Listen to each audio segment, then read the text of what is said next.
Welcome back to THB Sports Weekly. I'm Harold Bolton, sports editor George Bremer. We're here today at Pendleton Heights with assistant wrestling coach Katie Kriebel. Katie, thanks for joining us. Sure, no problem. How rewarding has it been for you to be able to come back to your alma mater and work with these athletes?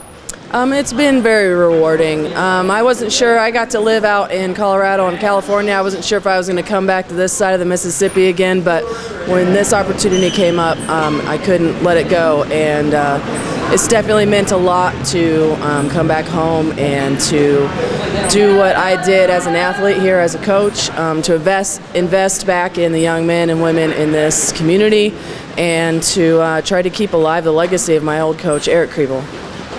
And speaking of Eric, I see there's still memories of him all over the room. Sure. He's still very much a part of this program, isn't he? He's a huge part of who I am, and he's a huge part of my wrestling and my life. So, I take him with me everywhere, so it's impossible for him not to be a big part of everything that I do, so everything in this room also. How important is this time of year? How exciting, I guess, is it this time of year? Sectional's coming up this weekend, and now, everything's kind of on the line. It's very exciting. Most of the work is done. You've done, could be a whole year, could be 4 years worth of work, but at least during the season, all of the work is pretty close to done. It's about maintenance, and it's about getting ready for specific opponents, and obviously it's exciting because, going into this weekend, everybody's 0-0 again, so everything you've done, you still, let's say you're undefeated so far, well, you still got to prove it. Maybe you've just barely broken 500, well, you're back to 0-0, so it is for sure an exciting time, and everybody's doing this for state, and this is our first step towards state. You've obviously competed at the tops of national competition. You've competed internationally. How much of those experiences can you share with these athletes as they prepare for their state run? I kind of all along knew that I wanted to coach. I knew I was interested in that, so even as an athlete, I looked at things with that in mind, and so I gathered as much info as I could, and I was fortunate enough to get info from across the country and around the world from all the best training situations in the world, and at the Olympic Training Center where they've got top-notch everything.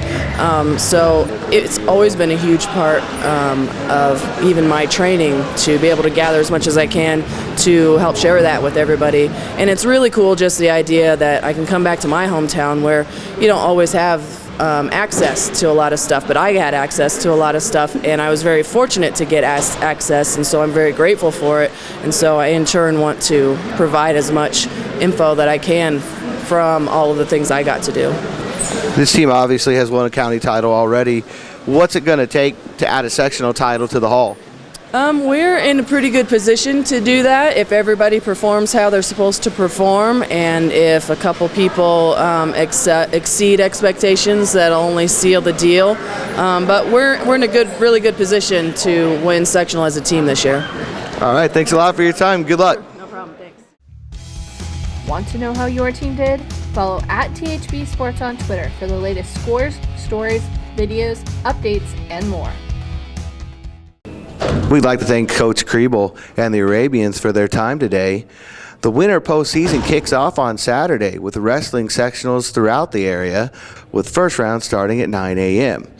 But the postseason is just really kicking off. The girls' basketball sectionals will begin next Tuesday and continue through next weekend. You can follow all of the action here at HaroldBolton.com or follow us on Twitter at THB Sports.